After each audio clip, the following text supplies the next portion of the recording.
Amén, hermanos, que Dios les bendiga. Damos gracias al Señor por esta tarde que Dios en su gran bondad y misericordia nos permite una vez más reunirnos y tener compañerismo a través de la palabra del Señor. Lo he dicho en otros videos, para mí no hay nada más importante que hablar de las Sagradas Escrituras, el pensamiento de Dios. Eso es lo que para mí es lo más gratificante, hablar de eso, del pensamiento de Dios. Así que damos gracias al Señor. Vemos a algunos hermanos ya que están conectados. Ya está mi hermana Andrea Martínez, a quien Dios le bendiga grandemente. Y por lo menos tengo 10 conectados. Ya esperamos que en esta oportunidad tengamos una buena conexión. Se entiende que hay muchos pastores que también a esta hora tratan de entregarle un pan espiritual a sus congregaciones, a sus hermanos. Ya mi hermana de Yungay, la veo acá también, mi hermana María Angélica Parra, Dios le bendiga. Ya con deseo de aprender, dice, de la Escritura. Amén. Se acaba de conectar Patricia Martínez, Dios te bendiga, junto a tu hija Danielita. Ya mi hermano Jorge Díaz, también de allá del norte, bendiciones. Mi esposa también, que anda allá donde su regalón, también se acaba de conectar, visitando al regalón. Nelson, mi sobrino, Nelson, Dios te bendiga, hijo. Bendiciones grandes, que Dios te guarde también, Señor te cuide, ya, junto a tu familia. Así que damos gracias al Señor, un saludo a todos mis hermanos del Monte de la Restauración y un saludo a todos los hermanos que Dios me ha permitido conocer en mi trayectoria como pastor, como evangelista, como seminarista en muchas ocasiones. Un saludo fraterno, un saludo a mi pastor Isaac, que el otro día tuvimos él tiene un programa que se llama Pastores de Carne y Hueso, y tuvimos una muy amena conversación por un sistema bastante buenísimo. Así que Dios bendiga a todos sus siervos, mi pastor Cristian, de allá de Linares, que siempre estamos intercambiando. Él me manda unos videos buenísimos que he visto. Así que, bueno, siempre con el fin de edificarnos. Está Marcelita de allá de la Ligua, la Marcelita. Bendiciones para mi hermana Marcela. Ya me desea un Dios te bendiga. Mire, a propósito de esto, un Dios te bendiga. Muchas veces me han hecho la pregunta: pastor, ¿es bueno que un miembro de la iglesia a usted le diga Dios te bendiga? ¿Ya? Y se debe a que se ha enseñado una doctrina muy errática y pareciera que yo siempre toco estos temas, digamos, un poco espinudos, candentes. el tema de la unción. ¿Sabe lo que me dice la Biblia? La Biblia me dice que todos nosotros tenemos la misma unción. No hay una mayor y por supuesto no hay una menor. Tenemos la misma unción. El problema se origina cuando tenemos esa mentalidad de jerarquía. Esa mentalidad de jerarquía el Señor la derribó y nos olvidamos que el Señor derribó esa problemática de jerarquía. ¿Ya? Y usted me dirá, ¿en qué momento, pastor, el Señor lo hizo? Habló de Juan el Bautista. Dice, de los nacidos de mujer, no hay otro como Juan el Bautista. Y no nos olvidemos que Juan el Bautista era Elías, el Elías del Malaquías 3. Pero ¿sabe lo que dice Jesús? Pero os digo que el menor será mayor que Juan el Bautista. Y en una de las epístolas que escribió Juan el Apóstol, él ahí menciona y dice que todos nosotros tenemos la misma unción. Porque un Dios te bendiga es un deseo, es un ánimo, es como yo ahora les digo a ustedes, Dios les bendiga. Le digo a mis pastores que aprecien al Señor, que nos amamos, Dios les bendiga, y ellos a la vez también me dicen lo mismo, que Dios nos bendiga. Eso es todo. Es un buen deseo. Bendito sea Dios. Eso, alguien dirá, con esa doctrina que usted está enseñando, pastor, los hermanos van a pasar por encima suyo, ¿no? Un hermano cuando quiere faltarle el respeto a su pastor o a quien sea, lo va a hacer con o sin, ¿ya? Así que es bueno aclarar estas cosas con la ayuda del Señor. Está mi hermana Gloria Parra, amén, Dios la bendiga, ¿ya? Gracias, dice, esperando aprender de su palabra. Vamos a ver el tema de esta tarde. Vamos a tocar, y yo creo que lo vamos a hacer probablemente en 2 o 3 capítulos, y de verdad quiero comprometerme en el Señor de a ver si hacemos mañana otro video y el domingo haríamos otro más, si así Dios nos permite, porque me he atrasado mucho ya, y tengo mucha gente, y gracias al Señor por ello, mucha gente con ganas de seguir aprendiendo, sobre todo las temáticas que estamos tocando. Ya, también les digo a los hermanos que escuchen estos videos, porque algunos lo escuchan de forma directa y otros los van escuchando a medida de que más adelante, pero me hacen comentarios después a mi WhatsApp, ya. Mi número es más 569, ¿no es cierto? 735-88468, ese es mi número, porque yo a través del WhatsApp, yo mando las cápsulas y mando las respuestas cuando me hacen las preguntas, ¿ya? Así que, otra vez, 9-735-88468, ese es mi número, para que podamos responder a cada pregunta que de pronto se nos hace, con la ayuda del Señor, por supuesto. El tema en esta tarde es hablar, si es que logramos llegar, es hablar a la perfección. Vamos a hablar acerca de lo que es la perfección. Que también existe ahí una mala información, una mala doctrina, de que acá en la tierra nosotros jamás lograremos perfección. Y eso lo vamos a ver a través de las Escrituras.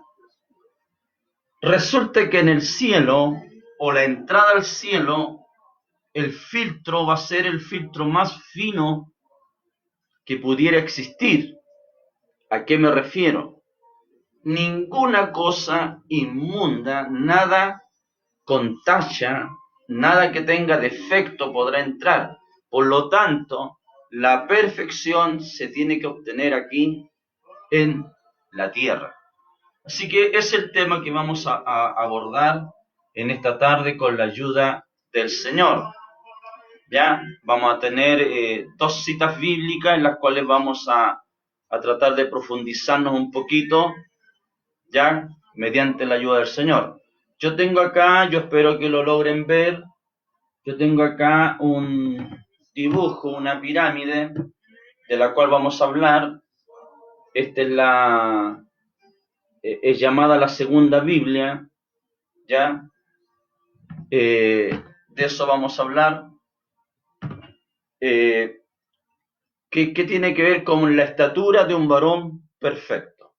¿Ya? La estatura de un varón perfecto. Así que es tan amplio, aunque yo les acabo de mostrar un simple dibujo, pero es tan amplia esta enseñanza que por eso yo creo que vamos a tener que tocar 2 o 3 veces consecutivas este mismo tema, con la ayuda del Señor, mediante la gracia del Señor. ¿Ya? Así que Dios nos bendiga y los invito a orar al Señor, a pedirle al Señor de su gracia, de su poder, para que la misericordia de Dios nos acompañe. Amén.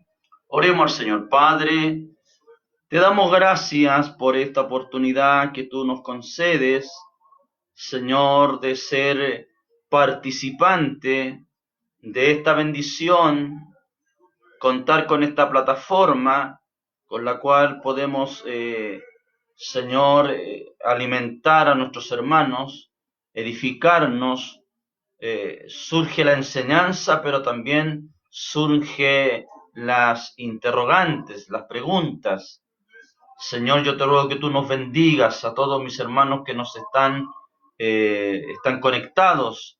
Vaya para ellos una bendición grande, especial, amado Dios, y sé que también después los hermanos ven, Señor, no en directo, pero lo ven después ya grabado. Señor, también bendíceles a todos por misericordia. Dame de tu gracia, Señor, para tocar este tema, el cual vamos a conversar. Señor, usa la memoria. Señor, nosotros solamente somos un portavoz de tu verdad. Solamente transmitimos una verdad que ya está. Señor, y ayúdanos por misericordia a hacerlo de la mejor manera posible. Oro por mis hermanos enfermos, especialmente Samuel. Oro por él, Señor, tu misericordia esté sobre él, ahí en ese hospital en Peñaflor. Amado Dios, oro por mi hermana Estrella, oro por mi hermana Fortunata, Señor, tu misericordia, mi hermana Elsa, mi hermana Rosita, Señor, por misericordia. Y así oro por todos mis hermanos diáconos, su familia. Señor, ha sido un momento difícil este tiempo, no poder congregarnos, no poder juntarnos, Señor, pero se llegará el momento, Señor, y ayúdanos para que cuando eso suceda, tengamos tantas ganas de adorarte, tengamos tantas ganas de estar en el culto, Señor, que podamos transmitir esa alegría. Señor, glorifícate en nosotros. Te ruego por mi hermano Carlos, allá en Maipú, Señor. Ayuda, Señor, a mi hermano Carlos, a su familia, a su esposa, por misericordia, Padre. Y a todos los hermanos, tu misericordia sea para todos, Señor, y glorifícate en nuestra vida. Oramos por nuestro país, Señor, oramos por lo que sucede en el mundo entero. Yo te ruego tengas piedad y misericordia. Gracias te damos, Padre, en el nombre poderoso de Jesucristo, nuestro Señor y Salvador. Amén.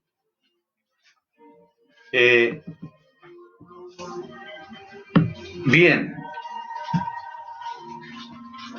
los hermanos de Quiriquina, Prim Quiriquina, amén. Mi hermana María Morales también, de Yayay. El hermano Luis González de Talca, Luis González Espinosa desde Talca. Creo conocerlo, siempre lo he dicho, conocí como siempre de lejos a los hermanos de Talca, pero mi hermano Dios le bendiga mucho. Y a Quiriquina, bueno, Quiriquina, tuve la oportunidad de estar allá cuando mi padre era pastor, pero después cuando ya Quiriquina es de iglesia, y estuve ministrando en la iglesia de mi pastor Samuel Acuña, un gran amigo de muchos años. Así que bendiciones a la iglesia preciosa de allá de Quiriquina, que Dios les bendiga mucho. Gracias también por estar conectados. Alabado sea Dios. Bien, antes de ir a la palabra, a mí me gusta mantenerme muy informado. Quiero decirles también que este asunto del coronavirus ha sido una guerra biológica. Se estaba esperando que eso sucediera. Esto es una guerra biológica.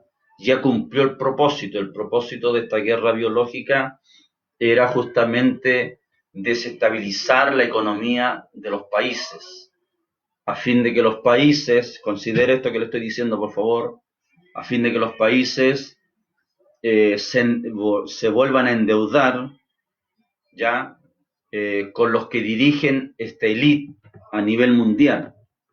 ¿Ya? Así que el tema del coronavirus viene en bajada ya, en varios países ya viene en bajada, pero esto no significa que tenemos que tranquilizarnos. Viene, y perdone que los alarme, pero viene todavía cosas más peores. ¿Ya? Detrás de esto hay una élite poderosa en el mundo, porque se pretende llegar o se está preparando todo el camino para el nuevo orden mundial. ¿Ya? Así que Dios nos ayude. Siempre voy a tratar de irles transmitiendo todo lo que vamos avanzando, porque esto no es otra cosa más que el cumplimiento de la palabra de Dios.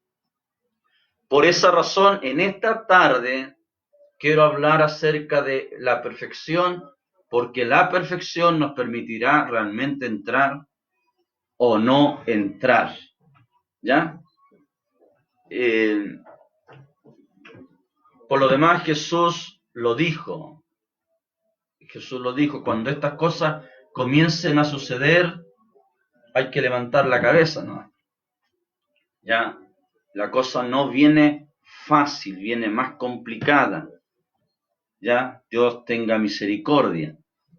El Papa Francisco, por ejemplo, acaba de sacar dentro de sus tesoros arqueológicos, él acaba de sacar la estatua de Moloch, ya, una estatua muy antigua donde se sacrificaban los niños, ya en los tiempos bíblicos, la estatua de Moloch, ya del paganismo.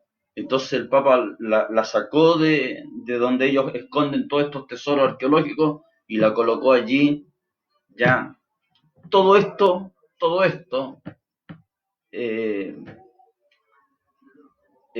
anoche veía un video, por ejemplo, del año 2004, imagínense, estamos en el 2020, 2004, un video donde muchos pastores se comprometieron con el ecumenismo, ¿ya? Pastores tremendo nivel mundial, ¿ya? Entre ellos lamento mucho Billy Graham, que murió a los 99 años, que era un referente protestante, pero también ahí comprometido en esta lacra. Por eso las verdades de Dios no se transan. Las verdades de Dios no pueden, usted no puede cambiar como lo hizo Esaú por un plato de lenteja, cambiar la primogenitura. Entonces Dios tenga misericordia. Bien, solamente era un preámbulo, siempre vamos a estar hablando de eso porque es bueno advertir al pueblo el tiempo que estamos viviendo. Está mi hermano Félix Gómez, este hermano lo conocí en Concón, Dios bendiga a mi hermano Félix, que está conectado también, nos manda un sticker de un abrazo precioso en el Señor. Bien, Efesios capítulo 4, versículo 11. Efesios capítulo 4, versículo 11, dice así: y él mismo constituyó a unos apóstoles, a otros profetas, a otros evangelistas, a otros pastores y maestros, a fin de perfeccionar a los santos para la obra del ministerio, para la edificación del cuerpo de Cristo, hasta que todos lleguemos a la unidad de la fe y del conocimiento del Hijo de Dios, a un varón perfecto, a la medida de la estatura de la plenitud de Cristo, para que ya no seamos niños fluctuantes llevados por doquier viento de doctrina, por estratagema de hombres que para engañar emplean con astucia las artimañas del error, sino que siguiendo la verdad en amor, crezcamos en todo en aquel que es la cabeza, esto es Cristo. Efesios capítulo 4, del 11 al 15. Y nos vamos a trasladar a Segunda de Pedro, capítulo 1,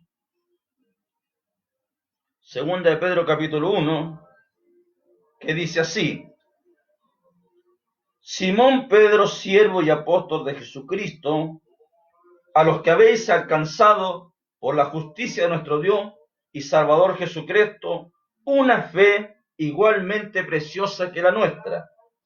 Gracia y paz os sean multiplicadas en el conocimiento de Dios y de nuestro Señor Jesús. Como todas las cosas que pertenecen a la vida y a la piedad, nos han sido dadas por su divino poder, mediante el conocimiento de aquel que nos llamó por su gloria y excelencia, por medio de las cuales nos ha dado preciosas y grandísimas promesas, para que por ella lleguéis a ser participantes de la naturaleza divina, habiendo huido de la corrupción que hay en el mundo a causa de la concupiscencia. Concupiscencia significa maldad. Vosotros también, poniendo toda diligencia, por esto mismo añadid a vuestra fe virtud, a la virtud conocimiento, al conocimiento dominio propio, al dominio propio paciencia, y a la paciencia piedad, a la piedad afecto fraternal, y al afecto fraternal amor. Amén. Gloria al Señor.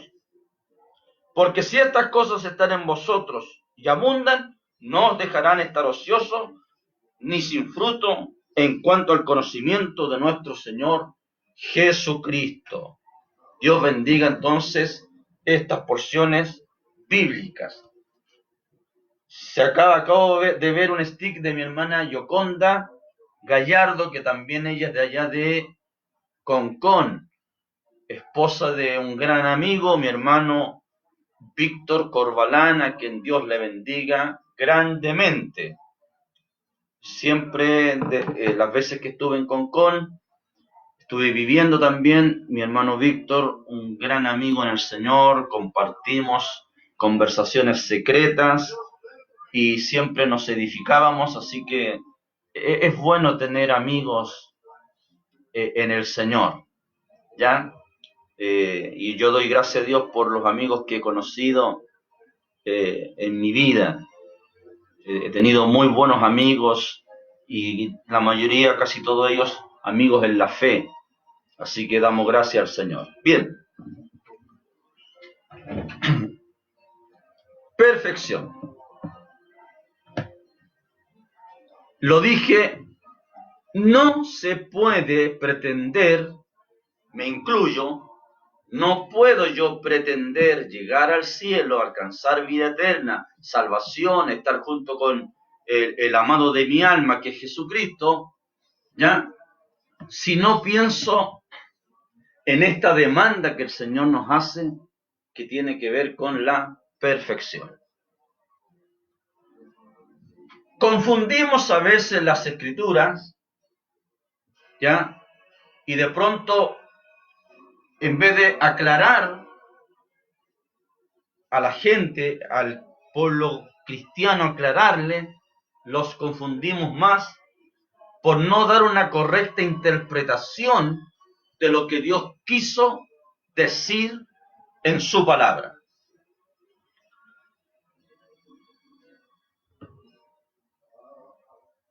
El Señor a nosotros nos llamó. Del momento que el Señor a nosotros nos llamó, hay un Espíritu Santo que comienza a trabajar en nosotros. La Biblia dice, el apóstol Pablo dice lo siguiente: el que comenzó en vosotros la buena obra, la va perfeccionando. En algunas versiones dice hasta el día de la redención, y en otras versiones dice hasta el día de Jesucristo. El hecho de que hay un Espíritu Santo, el cual fue dejado acá, ¿ya? Y aquí hay un tipo muy precioso. Vámonos al arca de Noé. El arca de Noé tenía solamente una ventana y estaba en la parte superior. El arca no es como el arca que han dibujado en las películas. No, el arca de Noé era de 3 pisos, pero tenía una sola ventana y estaba en la parte de arriba. Porque el arca es tipo del Evangelio. El arca fue de salvación, el Evangelio es para salvación. Y en el Evangelio se camina solo mirando hacia arriba. Por eso la ventana, había una sola ventana que estaba en la parte de arriba. Por lo tanto, Noé, a través de esa ventana, él pudo observar que había dejado de llover. Pero Noé, él no podía ver si las aguas habían bajado. Entonces Noé mandó un cuervo. Pero el cuervo es un ave carroñera, es un ave carnívora. Entonces cuando el cuervo sale, ¿ya? El cuervo no volvió. ¿Por qué? Porque usted ha de pensar, ¿no es cierto?, ha de imaginarse la cantidad de cuerpos muertos que andaban flotando porque la tierra fue anegada completamente en agua. Entonces había una cantidad de cuerpos flotando. Entonces, como el cuervo es carroñero, se entretuvo. ¿Ve? Se entretuvo. Bendito sea Dios. ¿Ya? Entonces, ¿qué es lo que hace Noé?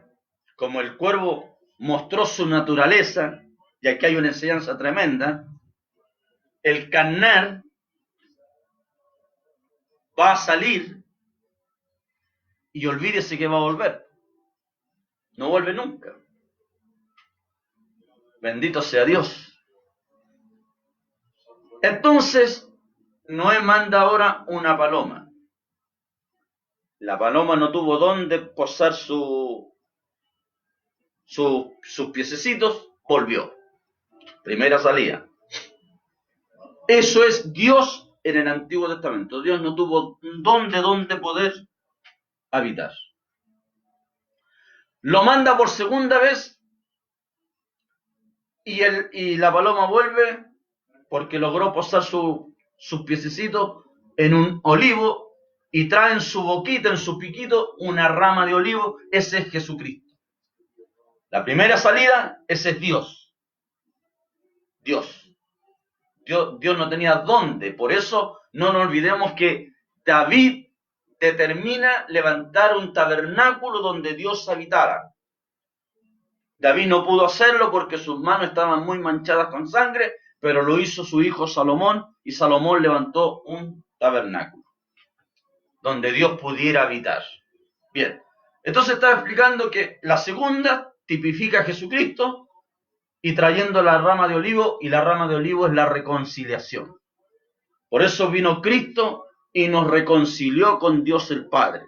Esa es la razón por la cual la paloma traía en su pico una rama de olivo que significa reconciliación, y esa es la razón por la cual Cristo vino y reconcilió con Dios a la humanidad. Amén. Y la tercera vez, porque hubo una tercera vez que la paloma salió y no volvió más, representa ahora al Espíritu Santo. Entonces esta salió, ¿ya? Y no ha vuelto más porque el Espíritu Santo está aquí en la tierra. Cuando el apóstol Pablo habla acerca de la manifestación del hombre de pecado, dice el apóstol Pablo que el hombre de pecado no puede manifestarse hasta que algo se ha quitado. Hay algo que se lo impide al hombre de pecado manifestar. Estoy hablando del anticristo. No puede aparecer porque aquí hay dos cosas importantísimas que están deteniendo la entrada del anticristo. Es el Espíritu Santo y la novia. Ambas cosas, el Espíritu Santo y la novia, cuando sean quitadas, el anticristo aparecerá en la escena. ¿Ya? Gracias a Dios por hablar de esto también. Por eso hay que tener fe en el rapto. El rapto lo librará a uno de todo el mal que viene sobre la tierra. Permítame decirle que la gran tribulación es la ira de Dios. Y Dios no nos llamó a nosotros para ira, sino para alcanzar salvación por medio de Jesucristo. Porque hay muchos que todavía piensan, están los pretribulacionistas, ¿ya? Aquellos que, en el caso mío y los que muchos, digamos, tenemos la misma doctrina, es de que nosotros nos vamos antes de la gran tribulación. Están los tribulacionistas, ¿ya? Los que dicen que en medio de la gran tribulación, ahí recién se va la novia. Y están los pos, ¿ya? Pero nosotros manejamos esta doctrina que nosotros nos vamos antes. El rapto se origina antes que comience la gran tribulación. También hay un debate. Yo me pongo aquí es como cuando estoy en la iglesia, me pongo a tocar un tema y comienza a abrirse todo un gran abanico de bendición, por supuesto.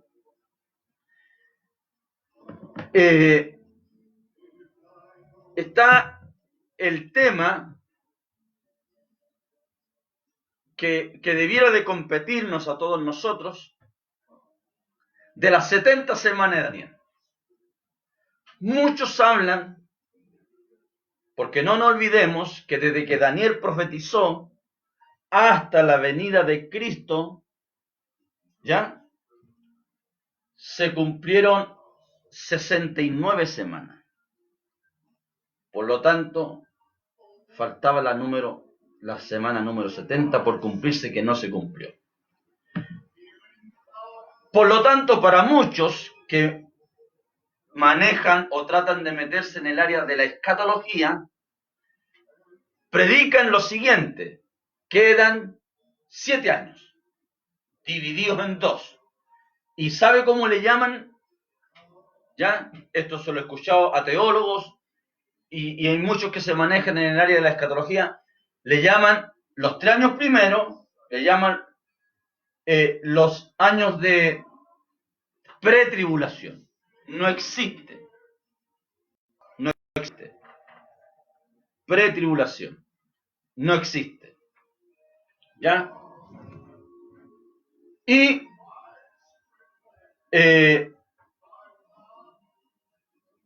terminados esos 3 años de pretribulación, vendrían los otros 3 años y medio, que son la gran tribulación. ¿Qué es lo que yo le enseño? Le enseño lo siguiente: los 3 años y medio primero se cumplieron de esta manera: 3 años en el ministerio de Jesucristo y 6 meses en el ministerio de Juan el Bautista. O al revés, 6 meses en el ministerio de Juan el Bautista, más los 3 años que duró el ministerio de Jesucristo, y eso hace los 3 años y medio que ya se cumplieron. Por lo tanto, Solo quedan 3 años y medio, que es la gran tribulación. No hay 3 años y medio de pretribulación. No existe. ¿Ya? Y yo invito a cualquier pastor o hermano o teólogo o que se maneja en el área de escatología, lo invito a que conversemos esto, ya sea vía internet o por interno, como quiera, pero lo invito con la ayuda del Señor para que este tema se toque. Yo le estoy hablando de que ya no quedan 7 años, sino que quedan solamente 3 años y medio, que es la gran tribulación, de la cual Jesús habló. Dice, será un periodo lo cual nunca ha habido. En Mateo 24 habla de eso, y en Lucas 21 dice, será un periodo, una tribulación la cual nunca ha habido desde que el mundo es mundo, nunca. O sea, ni siquiera el diluvio se compara a lo que es la gran tribulación. Ahí se desatan las copas de la ira. No metan los sellos se abrieron, todos los sellos se abrieron. Yo el otro día hice una predicación donde les dije que el 7º sello no se había abierto. Quiero rectificar, el 7º sello ya se abrió, porque el rapto en sí, les dije, el 7º sello es el rapto. Y esto yo creo que va a ser poco entendible para muchos, pero el rapto ya comenzó. Porque el rapto es en 3 fases, es en 3 etapas. Por lo tanto, el rapto ya comenzó. Amén. Yo volví a tener un problema, hermano. Por favor, que alguien me escriba que está todo bien. Está todo bien, ya, perfecto. Seguimos hablando entonces, con la ayuda del Señor. Amén. Ya. Quería lanzar esa parte de que los sellos ya se abrieron, aún hasta el 7º sello ya se abrió ya. Entonces, volvamos ahora al tema que nos convoca, que es la perfección. Para que haya perfección, tenía que haber primero justificación. Mire qué importante esto. Para que haya perfección, tenía que haber justificación. ¿Ya? ¿Qué es lo que es justificación? Ser hallado sin culpa. A ver, le voy a explicar. Esto siempre va a ser en 3 fases. Siempre va a ser así, en 3 fases. ¿Cuáles son las 3 fases? Justificación, santificación y perfección. Entonces, si hubo justificación, por eso la Biblia me enseña a mí, ¿ya?, de que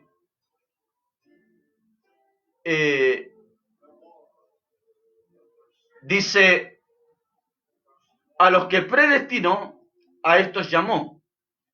A los que llamó, a estos justificó.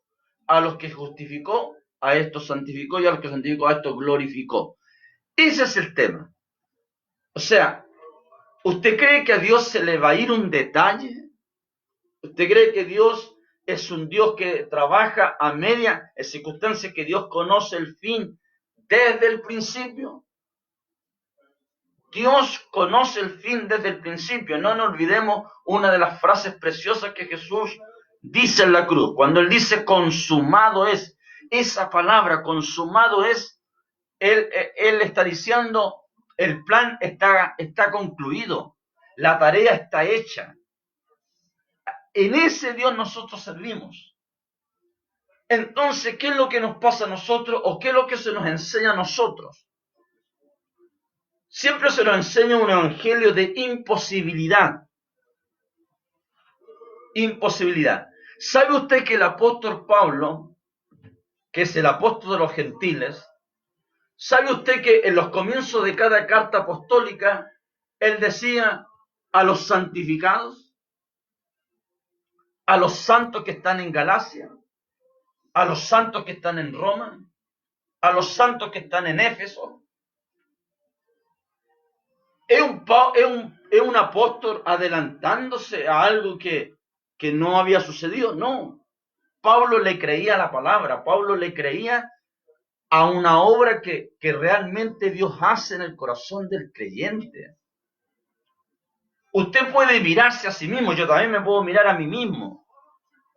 Yo me puedo mirar y yo puedo ver una cantidad de errores que tengo.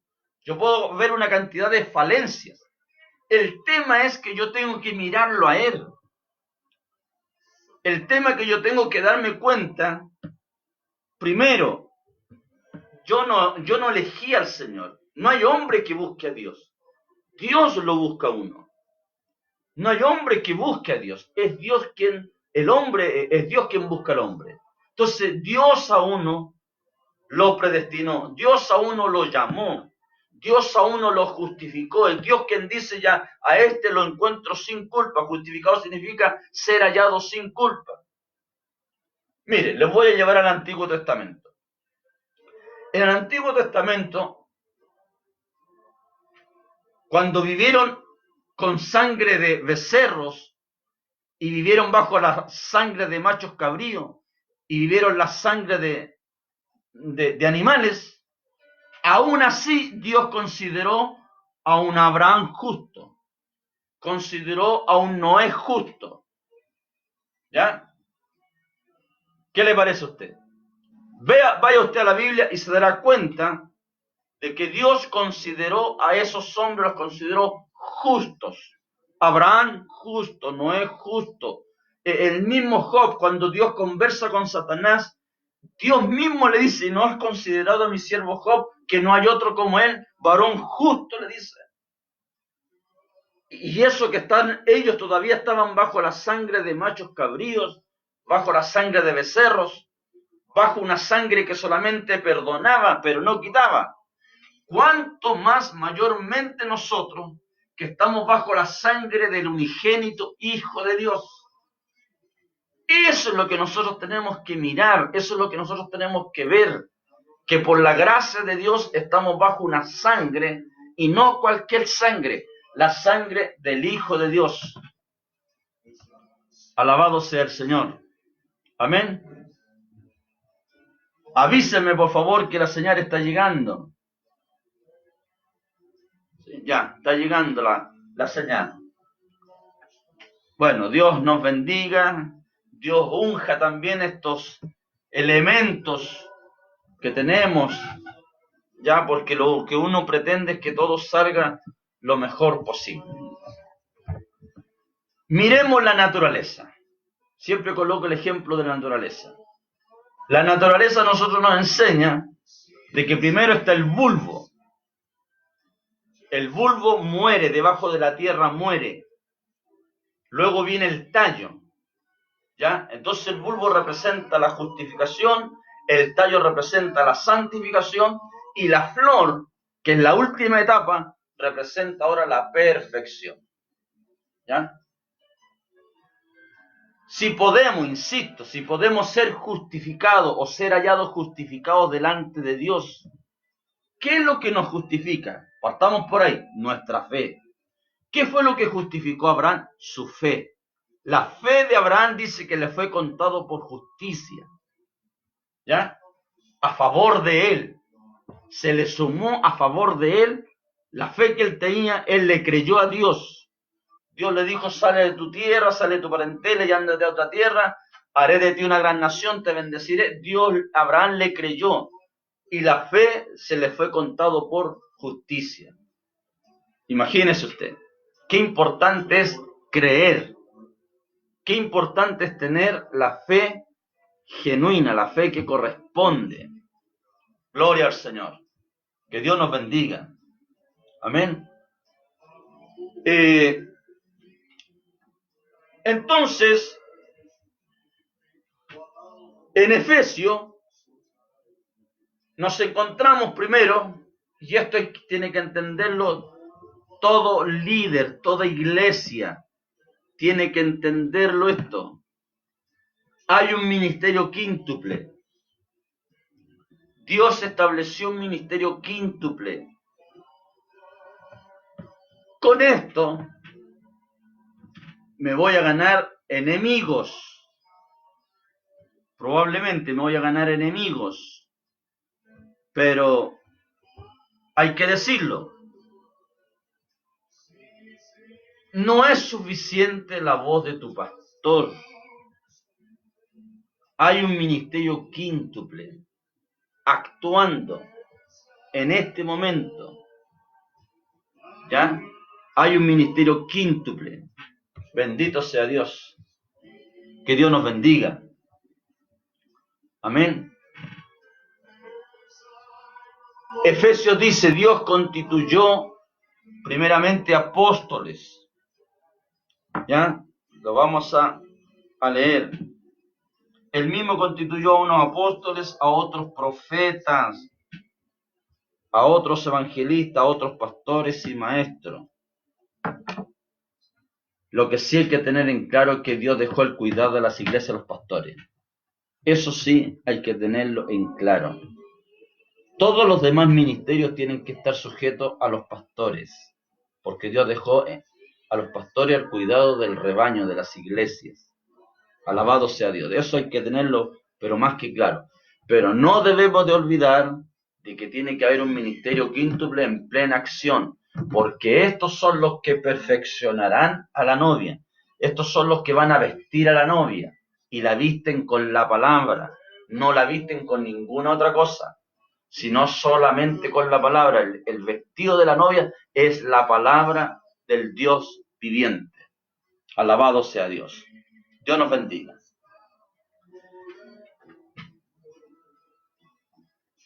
¿Qué es lo que, o hacia dónde nos apunta a nosotros la perfección? La perfección a nosotros nos apunta a llegar a la estatura, a un porte. ¿Y dónde nosotros encontramos esa estatura o ese porte?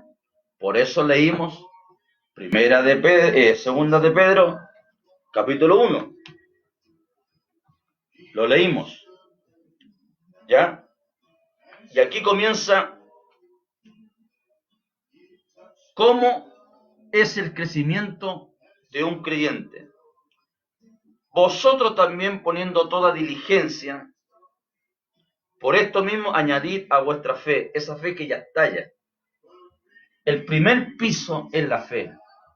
Esa fe ya está.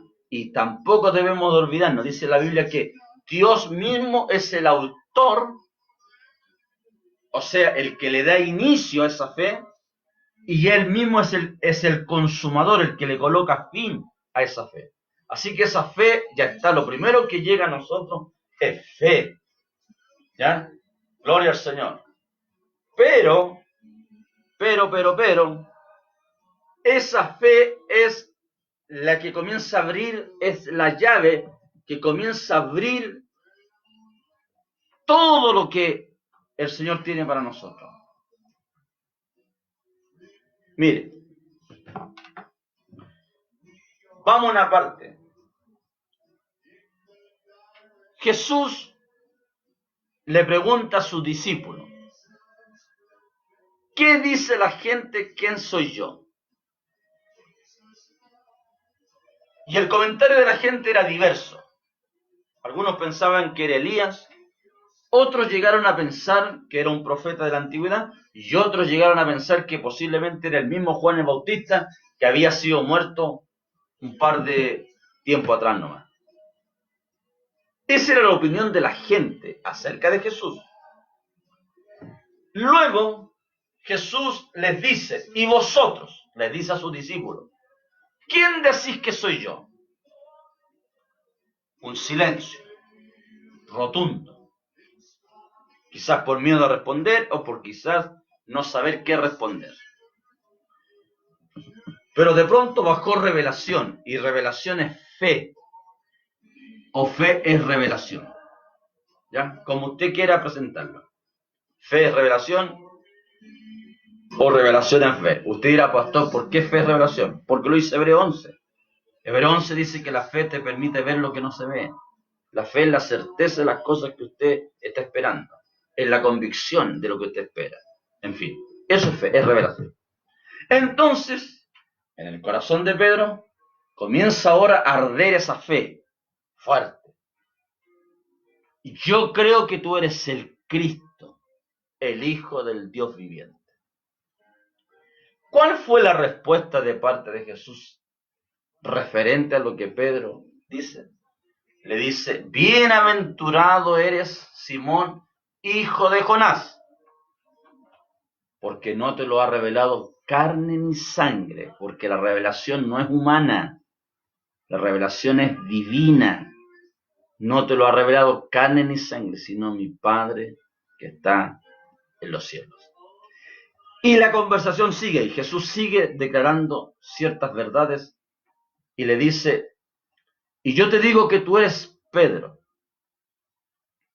y sobre esta roca edificaré mi iglesia, y las puertas del infierno no prevalecerán contra ella. Yo te digo que tú eres una piedra, le dice.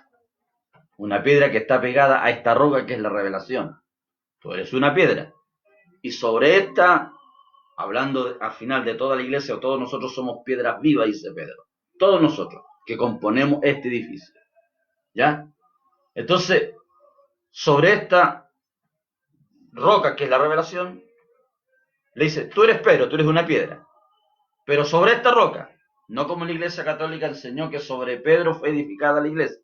No, señor, no puede una iglesia ser edificada sobre un hombre que es parte de la iglesia. No se puede, imposible. ¿Ya? Sobre esta roca, esa es la revelación. La roca, Cristo Jesús. Cristo siendo revelado. Bendito sea Dios. Dios nos bendiga. Sobre esta roca edificaré mi iglesia y las puertas del infierno no prevalecerán contra ella. Luego el Señor se dirige otra vez a Pedro y le dice, y a ti te daré las llaves del reino. Y todo lo que haré en la tierra, ojo, en la tierra. No es que Pedro allá arriba esté con un manojo de llave como lo pintan la iglesia católica. No, Señor. Le dice, a ti te daré la llave del reino del cielo y todo lo que ates aquí en la tierra será atado en el cielo y lo que desate aquí en la tierra será atado. En otras palabras le está diciendo, Pedro, mientras vivas, ocupa esta llave. Mientras vivas. Porque todo lo que ate aquí en la tierra será atado arriba y lo que desate aquí será desatado arriba. Entonces, es mientras tú vivas, Pedro. Por eso, borrémonos de la imagen de que él tiene las llaves. Yo he visto unas discusiones que hace el cura Luis Toro y llama pastores, pero es toda una reglina ahí. Lamentablemente se presentan pastores con poco conocimiento y se le presentó tiempo atrás uno y borraron el programa. Lo cortaron, dice que se cortó la señal. Es todo un chamullo. ¿Ya? En fin. Entonces, ¿qué es lo que hace Pedro? El día de Pentecostés, cuando descendió el Espíritu Santo, y todos los 120 se movían como ebrios y hablaban en distintas lenguas humanas, ya porque habían de todas las naciones del mundo ese día en Israel. Y la idea era esparcir la bendición del Evangelio. Entonces cada uno les oía hablar en su propia lengua. ¿Ya? Yo sé que me va siguiendo. Entonces, comenzaron a preguntar, ¿qué es esto? Son las 10 de la mañana y estos están o actúan como ebrios.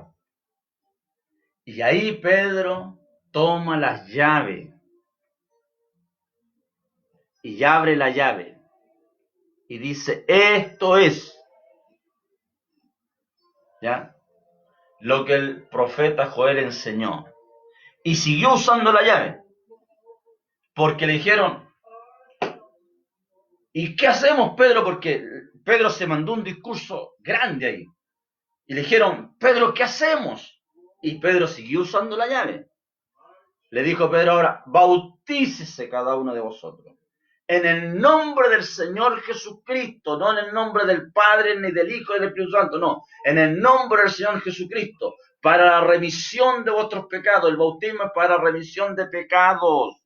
No existe otro tipo de bautismo, solamente uno solo, para remisión de pecados. ¿Ya? Entonces Pedro siguió usando la llave, ¿ves? La siguió usando. Bautícese cada uno de vosotros en el nombre del Señor Jesucristo, para remisión de pecados. ¿Se da cuenta? Se cumplió ahí, tácitamente se cumplió la palabra que el Señor le dijo: Pedro, a ti te daré la llave, y Pedro fue el primero que usó la llave del reino. Pedro fue el primero en usarla. Alabado sea Dios. Dios nos bendiga.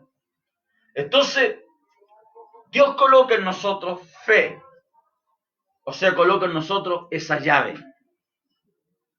La llave de creerle a Dios.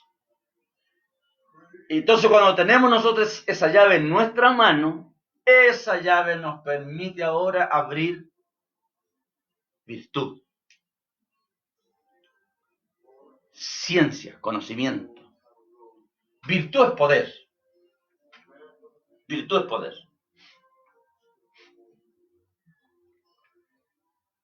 Voy a tocar un tema referente a eso. ¿Sabéis que la Biblia dice de que mis hijos pondrán las manos a los enfermos y estos sanarán? La Biblia dice de que podremos hollar serpientes y pisar los escorpiones. Ya. ¿Qué hace la iglesia en estos momentos frente a esta palabra que le estoy diciendo? Pero ¿qué hace la iglesia o qué hacemos nosotros en este momento frente al virus? Nada. Totalmente imposibilitados. ¿Por qué? Porque no hay poder. Porque no hay virtud. Bendito sea Dios. No hay poder, no hay virtud. Bendito sea Dios. Qué ganas de ir a un hospital. Qué ganas de ir cuando estaba allí convaleciente, mis pastores, enfermos por qué ganas de ir ahí y decir: vámonos de aquí, salga de aquí, en el nombre de Jesucristo. Alabado sea Dios. Y es porque la iglesia arrogantemente, me incluyo, todos nosotros, con una arrogancia enorme. Por eso todo esto que ha pasado, me han preguntado, el otro día me entrevistaron, y todo esto que ha pasado, esto ha sido un golpe a las canillas de la iglesia. Esta ha sido una patada a la canilla de la iglesia. Bendito sea Dios, porque nos dimos cuenta de que todo lo que creíamos tener no teníamos nada. Es la reprensión de la iglesia de la Laodicea. Templos grandes. Lo tenemos todo, no tenemos necesidad de ninguna cosa. Y frente a esto nos dimos cuenta lo pobre, lo desnudo, lo miserable que somos. Lea usted la edad de la Laodicea, léala. ¿Ya? Pobre, ciego, miserable y desnudo. Esa es la realidad de los que decimos ser la iglesia del Señor Jesucristo, de los que decimos ser los creyentes de este tiempo. Alabado sea Dios. Dios tenga misericordia. Por eso dice: con toda diligencia, añadid a vuestra fe, si esa fe ya está. Ahí está esa fe. Esa fe, digamos, una fe durmiendo, una fe pasiva, una fe que no provoca mayor expectativa en el cristiano. No provoca un mayor mover en el cristiano. ¿Ya? Esa fe. Bendito sea Dios. Dios tenga piedad. Yo te voy a ponerte el ejemplo de Abraham.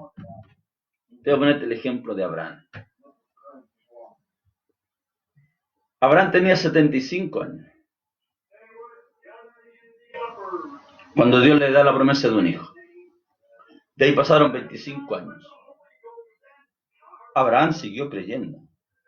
Fue Sara la que no creyó, pero Abraham siguió creyendo. Es más, te voy a poner otro ejemplo. Dios le dijo a Abraham: Abraham, sale de tu tierra y anda de la tierra que yo te mostraré. Y Abraham llegó a la tierra prometida. A la misma tierra prometida que después de muchos años después, Israel tuvo que pelear por esa tierra. Abraham pisó esa tierra. la pisó. Abraham llegó a esa tierra. Pero Abraham traía tanta fe en su vida, que prefirió habitar en tiendas. Él no quiso hacer su casa. No quiso. Porque dice la Biblia que Abraham por fe miraba la ciudad que iba a venir. La que estaba por venir.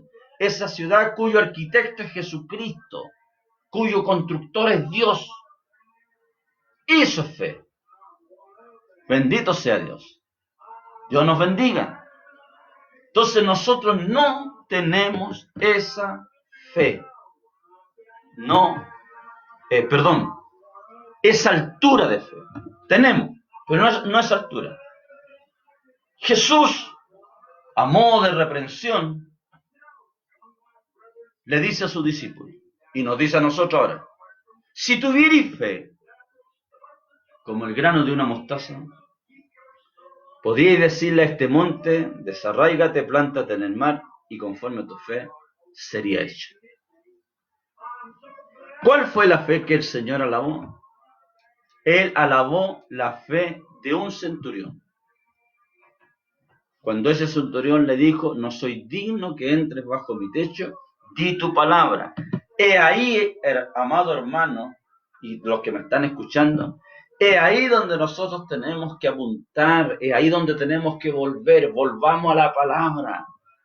No digo volvamos a ser estudiosos, ni tomemos cursos teológicos, no, los cursos teológicos no sirven para nada. Los cursos teológicos es un vacío, es escritura sin ningún sabor. ¿Ya? Así que no aconsejo cursos teológicos, sino volver a la palabra y no apartarnos de lo que ella dice. Esta palabra tiene la gran bendición que se interpreta sola. Lo único que nosotros tenemos que hacer es amar la palabra. Cuando yo le digo volver a la palabra, no te digo que te vuelvas un estudioso, vuélvete un temeroso de la palabra. Cuando la leas, léela con temor, léela con reverencia. Alabado sea Dios. Que Dios nos bendiga. Volvernos. No agregarle ni quitarle. No le agregues bautismo de infante. No le agregues bautismo por aspersión. No le agregues Padre, Hijo y Espíritu Santo. Son cosas que la Iglesia romana, católica y apostólica le agregó los tratados de Nicea. Léete los libros, los padres de Nicea. Le agregaron esas cosas y la Iglesia metodista llega acá a Chile con la misma orden episcopal y con las mismas doctrinas. Bendito sea Dios. Apartándonos de la verdadera palabra de Dios. Llegó aquí la Iglesia Metodista Episcopal. De ahí, en el año 1909 salimos, pero lamentablemente arrastramos las mismas doctrinas. Gloria al Señor. Por eso volvamos a la palabra. Volvamos a las Escrituras, al original. ¿Ya? Independientemente que Biblia, igual yo siempre pongo observación en algunas Biblias, hay Biblias nuevas internacionales que han salido, cuidado con esas Biblias, son un peligro, ¿ya? Usa versión 60, Reina Valera, 1960, en fin, alabado sea Dios, pero vuelve al original de la palabra. Que Dios nos bendiga. Entonces, nosotros, teniendo ya una fe, más diligencia, dice, pone ahora diligencia a esto, ¿ya? Porque te voy a explicarte algo que es muy precioso que sale aquí en Pedro. No se te olvide que en el versículo 4 dice, por medio de las cuales nos han dado preciosas y grandísimas promesas, para que por ellas lleguéis a ser participantes de naturaleza divina. Escuchan, cuando nosotros tenemos fe y a esa fe le agregamos virtud, a la virtud le agregamos conocimiento, al conocimiento le agregamos templanza, a la templanza le agregamos paciencia, a la paciencia le agregamos piedad, es porque nosotros estamos, para la gloria del Señor, siendo participante de una naturaleza que ni siquiera es nuestra, de una naturaleza totalmente divina. Gloria al Señor. En otras palabras, es esta palabra en nosotros. Es Dios en nosotros. Bendito sea Dios. Porque de nosotros nada de estas cosas que te acabo de mencionar salen.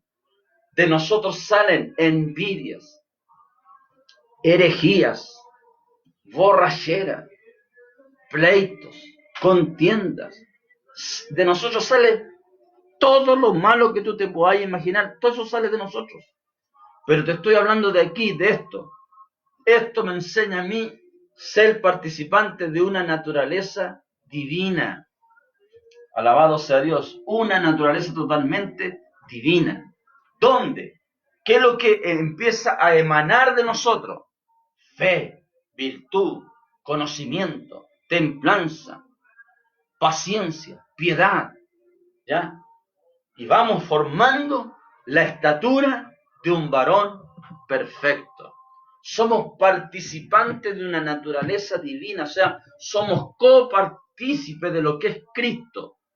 Observemos a Cristo aquí en la tierra, observemos a los 30 años de ahí para adelante, 30 años, bendito sea Dios. ¿Acaso no era un hombre templado? ¿Acaso no había virtud en él? ¿Acaso no estaba en él todo lo que la Escritura dice que había en él?